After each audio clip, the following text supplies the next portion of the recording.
Hi, my name is Vince LoCascio. A lovely lady here tonight, Connie Foster. She's an actor, actress, and acting coach. Connie, welcome to the show. Thank you so much. Nice to have you here. Thanks. We've got quite a bit to talk about, but let's start where it started off with you. You had your first taste of show business at 5 years old? Well, you know, when your mom puts you in tap shoes, you got to do something. And that first time when you're doing a recital, and you've got your sequin stuff on, you know, and your hair's all curly and looking cute, and the curtain opens, and you're feeling good, but the people out in the audience are just going, whoa. So this got you. Yeah, it's like that synergy, you know. So it sounds like you knew what you wanted to do when you grew up. Well, I knew I liked that. Okay, so let's talk about a little about your training. Drake University, you studied? But I was really lucky when I was in high school, too. I got to be in a touring theater. Oh, a nice. touring repertory tent theater, which was like one of a kind.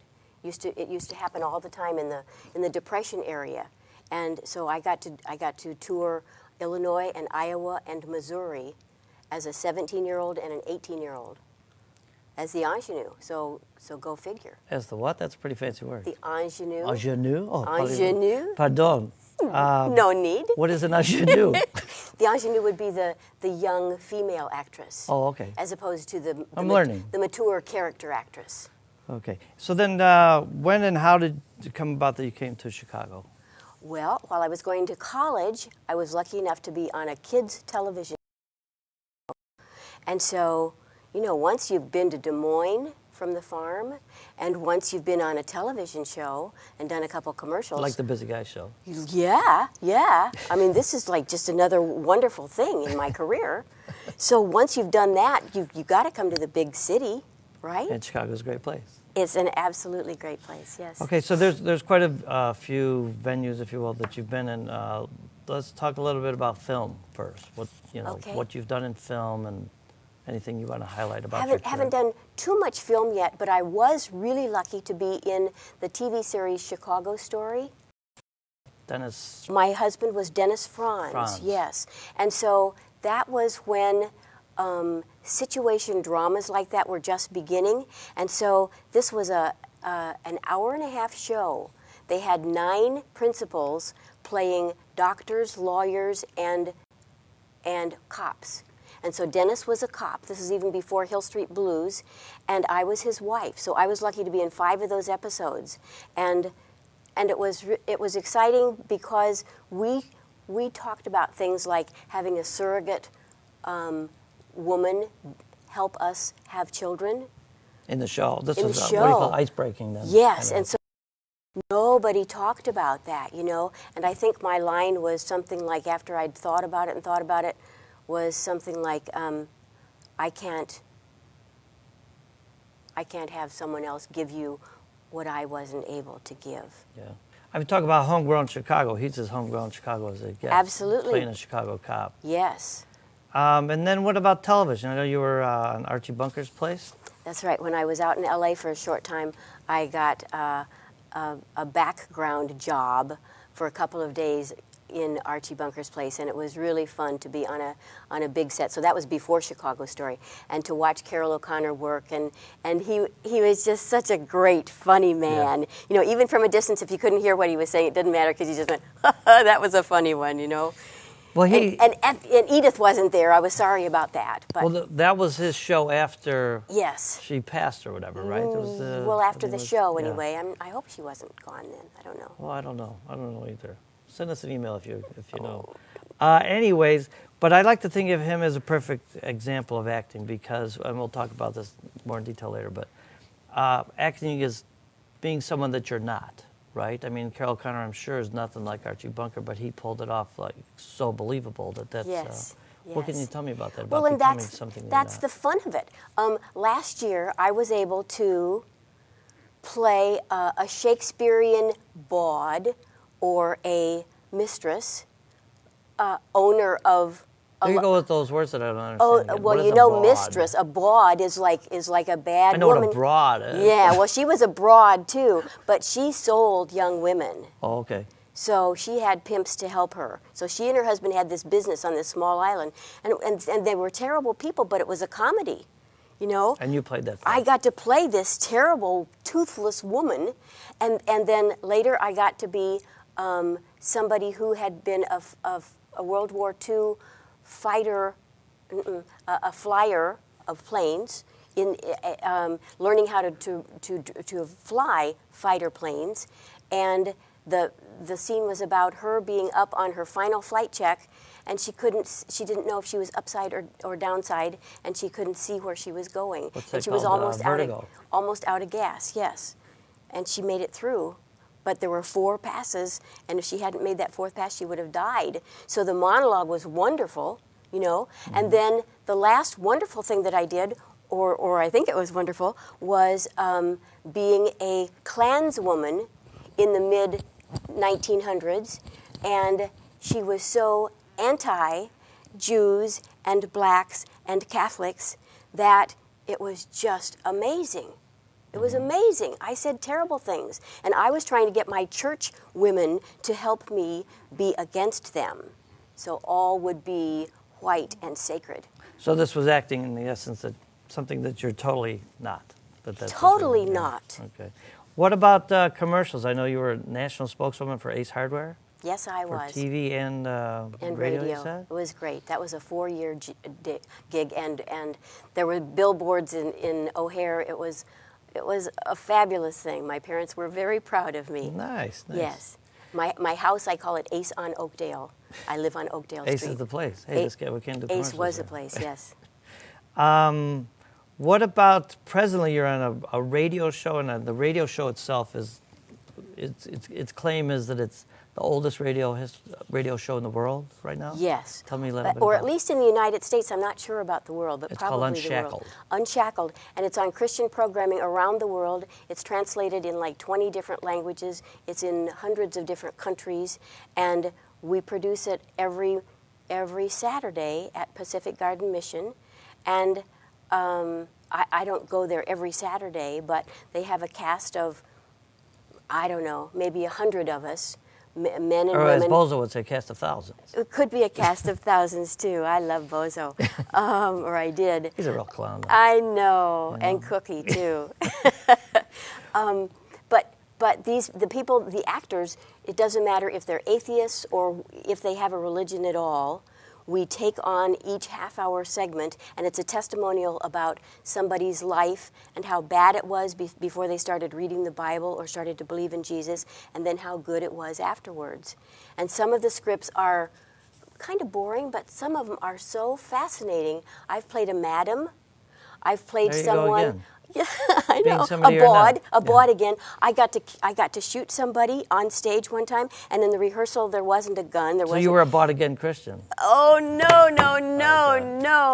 But So there I was with this make-believe gun in rehearsal, and it didn't go off because there wasn't any sound effects. See, I'm going to keep on going. Right. But when we were on stage with 200 people in the audience, I said something like, "Oh, this is going to teach you," and so I went like this, and the sound effects went boom, and I went yeah, and so we had to reshoot that because everybody was just kind of weirded out.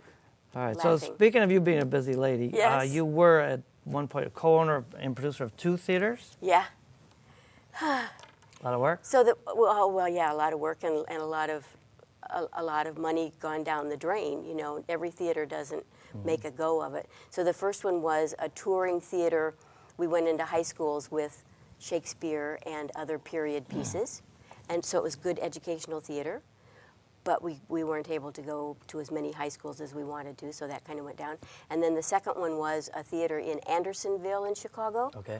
And the lesson there is make sure, I guess, no matter what business you're going to go in, to have the right partners. Yeah. Because my shirt's kind of still flying there, too. The right partners and the right amount of money in the bank. You know? Yes, sir. Okay, something we'll talk about a little about later when someone getting into the business. But you are a upstanding member of SAG and AFTRA. Upstanding, yes, sir. Upstanding, yes. Yes. Tell me a And little you know, bit they about just that. merged. SAG and AFTRA just merged. Okay. For the people that don't know, that's Screen Actors Guild, and AFTRA is American Federation of Television and Radio Artists. Okay. So those 2 unions, Screen Actors Guild was for film acting primarily, and AFTRA was for announcers and broadcasters primarily. But then the more the years went on, the more they started to do similar things. Like there were AFTRA television shows and SAG.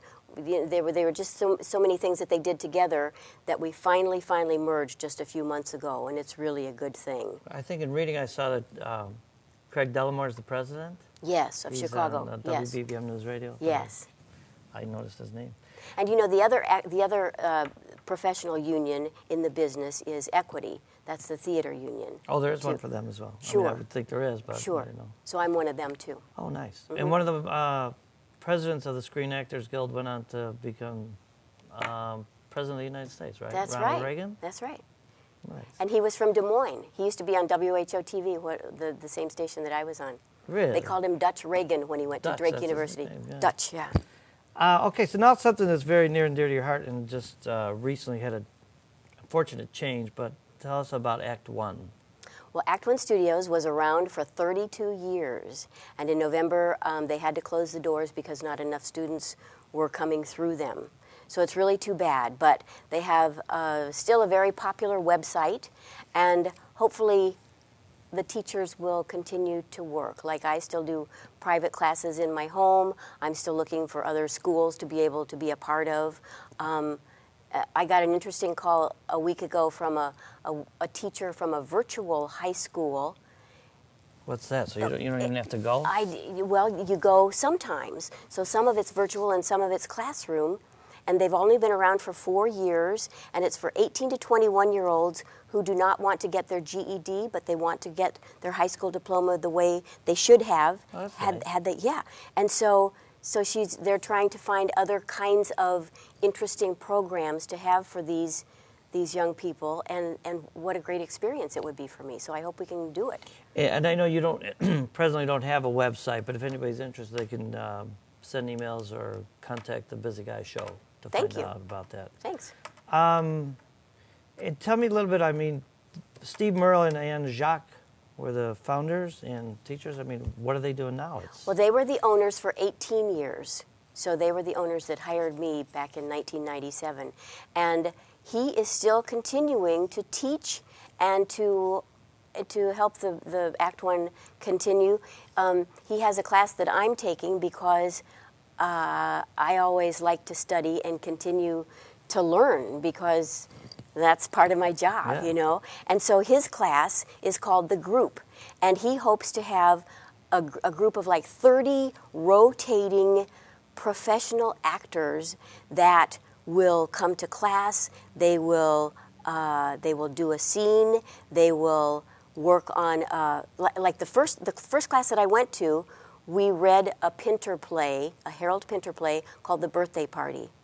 The next night, we saw a film of the same play, and Harold Pinter was the bad guy in it. Was that right? And then in a week and a half, we went to Steppenwolf, and we saw the show. Whoa! Wow. I mean, what a great way to learn, you know? And then we're working on some Pinter scenes, and so it's just great. Now we're talking about Lanford Wilson, and so I'm working on a scene called The Betrothal, which is just too silly and fun. It's great. So what a great way to learn. So he has movie nights, he has scene nights. We work on scenes, we work on monologues, and talk about the business. Nice. What's and I think happening on now? the website, because it says Act One is now closed, but there's other lead-ins. Actually, that's how I contacted you. Yes, so, yes. I would imagine there'd be like, not the Association of Nomads, but you know, people that were focused and wanted to get help would go to Act One. Yes, it's still a very popular website. And I know that the Meisner class is still ongoing in Eileen Vorbach's basement, I believe. And a lot of our other teachers are doing other things. So we're just seeing what's out there, you know, and doing things that we haven't done for a while just because we were safe there at Act One. But our home is gone now, so who knows? Well, the physical home. Who knows what? Yeah, exactly. Who knows what the future holds? It's exciting. I'm glad you mentioned it. The Meisner. It's called the Meisner Technique. Yes. I mean, because you hear about that all the time. That's what all the greats have taken. Brando and James Dean and all them. But, right. But what can you tell me briefly about anything about those techniques? I know it's really in detail to get into it, but those are techniques that are suggested that people It's take? very detailed, and like Meisner is a lot about repetition. Stanislavski is a lot about bringing in your own what has happened to you to make it come to life. You know, whereas some actors can just be there when it's time. So everybody can get comfortable with whatever method they want, but there aren't very many just natural actors, I don't think. You know. And then there's the Connie Foster method. Yes, right. Which is, let's go have some fun. There you I go. don't know what it is. Okay, now let's talk about reality. Not reality, but I guess you would call it that. Somebody that wants to get into the business. You know, everybody sits, and I was an example of it. I sat there, I'd watch The Sopranos or something. I'd say, oh, I could do that. Well, I went and took a couple acting lessons and found out you can't just do that. You know, it's very difficult. What would you say to someone coming to you and say, you know what, Connie, I want to get into the business, and I'm going to take your acting class. Where am I going to go from here? Well, I saw a lot of people like this when I taught commercial technique at Act One, because they had been sitting and watching television for a long time and saying, I could do that, you know, and they decided to say, hey, where's my dream? What would I like to try? So the least they could learn in an acting class is that it's about paying attention to your fellow human beings, learning more about them, learning more about yourself, and trying to replicate some of the good things or some of the bad things. And so it's all about paying attention. And if every human being started to pay attention more, it'd be a better place. Well, yeah, you got to pay attention. Yes. And what practical things like? What does somebody need to go get a headshot? So that would have to be done, yes. So you'd have to get a headshot and a resume. Some people say, oh, my brother-in-law can do it, you know, because he's been taking pictures for a long time. But they should go to a professional. And I've heard that many times. Yes, about the brother-in-law. Get a professional. Oh, yeah, but to get a professional. Sure. And then once they get a professional headshot and get their resume to look like, but a lot of people have the resume and there's nothing on it, you know? Well, you got to start somewhere. You have to start somewhere. So at Act One, we had a simple resume that had in big font like 5 things, and they were only classes that this person had taken, but at least it was a start. You know, it looked official because it was in back. And a lot of headshots and resumes are not even being handed now, they're just being done virtually. So things keep changing, you know? And then what about, I know one thing that I had been told about, suggested, was to get into student films. That's really important, and to do extra work too. You know, just to get on a set and to see how it's done.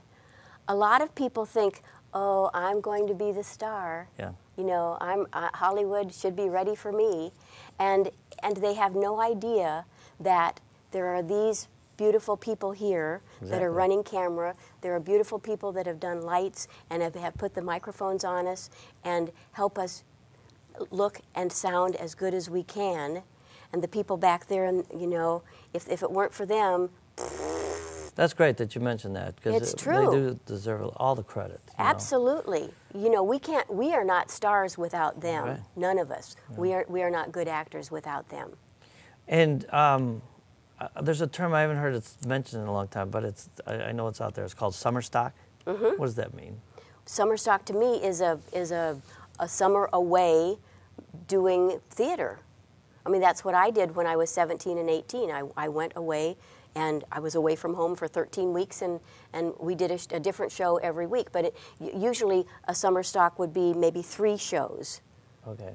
So you would rehearse and do one, and then at the end of the first show, you'd be rehearsing the second one, and then at the end of the second one, you'd be rehearsing the third one. So sometimes they do them simultaneously, like I did when I was in my repertory theater. But it's a great way to learn. Yeah. Speaking of that you mentioned, do things carry over where some people are better at stage, some people are better at film, some at television, or some at all? I mean, what can you tell me about that? To follow what you do best, or take what you can? I think that everybody should study. If they want more tools in their toolbox, then they should try to be good in all 3 of those. You know, a lot of people who have done a lot of theater are scared to death when they get in front of a camera. So you have to teach them to just breathe, you know, just calm down. It's okay. Look at the camera as if it's somebody that you know and like, preferably, you know. So being on camera for the first time is, for a stage actor, is kind of like making the distance of being seen and heard in the back row of a large theater as intimate as you and I are speaking right now. Yes, with a microphone. Very interesting. But you can still do all of the same emotions this close as you can as if you were this far away. That's what's cool about it. And speak from the diaphragm. Yes. There's something else that you participate in. It's called Law Actors. What can you tell me about that? Well, there's a lot of actors who do extra jobs as helping lawyers become better storytellers. So we talked about it before, but what you do is a lawyer that's working out a deposition will ask you the questions. So I've helped in this way two different ways. One as an actor who helps student lawyers in law school to be the plaintiff or the defendant, and they have to give you the questions, and we have our copy not memorized but at hand in our brains, or hopefully, and so they get to play with us with them not knowing how we are going to be, and then also I've been in real courtrooms where I have read a deposition for someone who was not able to come into the city. In the courtroom? Yes, in the courtroom with a real judge and a real jury. That's cool. That is cool. Yeah. What can you tell me? Because everybody wants their kid to be a star. They send them to beauty pageants and this and that. Do you suggest acting lessons for kids, or do you feel that, and I'm asking this question objectively, do you feel that just get involved in school plays and do things like that is probably the best venue to go? Or do you suggest acting lessons for kids? Oh, I sure do. Yeah. I sure do. And I think if they're lucky enough to be in a school play, then that is probably a life-changing thing for them in some way or another. Even if it's a small role, they're going to see a camaraderie. They're going to see a family that happens just because of the characters that they got to play with the other characters. Because it's all pretend. It's all storytelling, It's all make-believe. And the more we believe it, the more the audience believes it. And where are people going for something like that? I mean, online to look, or are you teaching children as well, or no? Sure, I teach. Yeah. Yes, I do that. Okay. I'm just trying to give you play. I mean, I like I said, you don't have a website, but if you have questions for Connie about where to contact her and stuff, just contact the show. Yeah, thank you. Yeah, I teach. I love to teach on camera in my home, because I believe if you were to come to my house and we worked on a script, or if you had a monologue that you wanted to rehearse, if you did that on my camera and we were able to play it back, and we could stop and start and stop and start, we could really talk about, and you could see and understand each little section that might be tweaked a little bit. I think it's a great way to teach. I always have. Okay, beautiful. Let me ask you this too, because you mentioned all that, but somebody that wants to be around the business and the entertainment industry, but they don't want to act. There's so many other fields that they can get into. There's so many different fields. Like lighting, yes. Things like that. In fact, a young woman just came to my house last week who had studied producing and directing, and she went, well, maybe it would be fun to be an actor. And I have no idea what's going to happen with her, but I believe that the people who have studied acting are going to be better at producing and directing too. Oh, being just like me knowledge. Appreciating you guys, you know.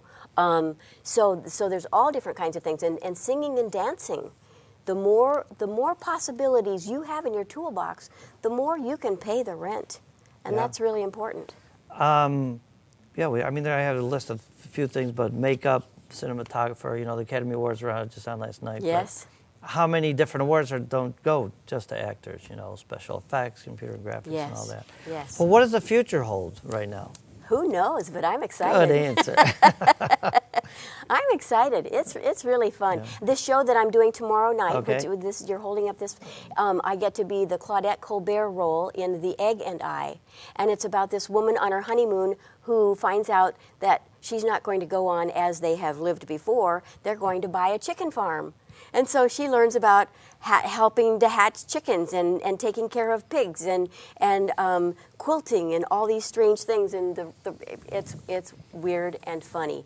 And this was the script that Ma and Pa Kettle began in, and that was their first movie role back in the 30s. I remember or 40s. those. Yes. I mean, I remember seeing the reruns, I promise. Silly stuff. And this is where? At the Chicago Cultural Center. Now, that's Yes. just this play, but you do 5 shows throughout the year? Yes, I belong to the SAG-AFTRA Radio Players, and we recreate radio dramas and comedies 5 times a year there. So everybody should look that up because we have some fun. Okay. And then quickly, because we talked about the unions, but you suggest people, once they're getting into business, to join the unions? They're better off, right? Oh, I certainly have been, yes. Good. Yeah, both SAG and AFTRA and Equity. Because they make sure that that nobody messes with you, you know? But you should do everything you can to make your resume as healthy as you can before you join the unions. Yeah, you experience. Know? And yes, and the agents will really respect that. I think in a nutshell, we got to say, is just you got to do a lot of things that you're not going to get paid for first. Yes, sir. Yes, sir. Then, and that's okay, because like it's all fun. Right? Yeah. Exactly. Go with that approach. Anything quickly about New York versus L.A. versus Chicago? You know, if somebody's pursuing their career? Once they've got this tool bag, so to speak? Yeah. Well, I guess it depends on what's happening in each of those venues at the time. But New York primarily is for magnificent theater. Okay. L.A. is primarily for film. You know, they get their productions all over the world too, but primarily it's film acting. And Chicago is just a good little bit of all of that, you know? Beautiful. It's wonderful. Right. Well, I can't thank you enough for being on the show. Oh, well, it's been got fun. some cannolis for you. Cannolis, my You favorite. like cannoli? Sure, I do. All right, you are, as everybody can attest to, a charming lady. It's Oh, very nice well, to it meet takes you one and to have know you on one. the show. Thank you. So thank you so much for being here. It's been great. And for, like I said, if you got questions you want to get a hold of Connie, just send me emails and I'll forward them to you. Okay. But coming up next is the Egg and I, and then other shows at the The Thin Man Cultural Center. in May. Okay. Any other suggestions for young people wanting to get into the Well, business? one cliche is if you can see it, you can be it. And so if you have a dream, go for it, because this is the country to do that in. We have those opportunities.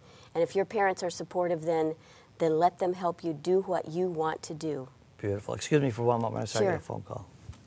Hello. I got a new phone, too. Oh, it's nice, yeah. I'm learning how to, yeah. No, I'm going to try about 15. No, I'm on my way. Okay. All right, bye. I'm so sorry to take that phone call while you're here. But, yeah, I got a lot of people that want to be on the show, you know? I understand, and you're the busy guy. I'm a busy guy. You're a busy lady. Yes? So, thank you for being here. Thank you. Connie Foster, star of the screen. Thank you so much. Thank you. All right, enjoy the cannolis. I really apologize if I got it wrong.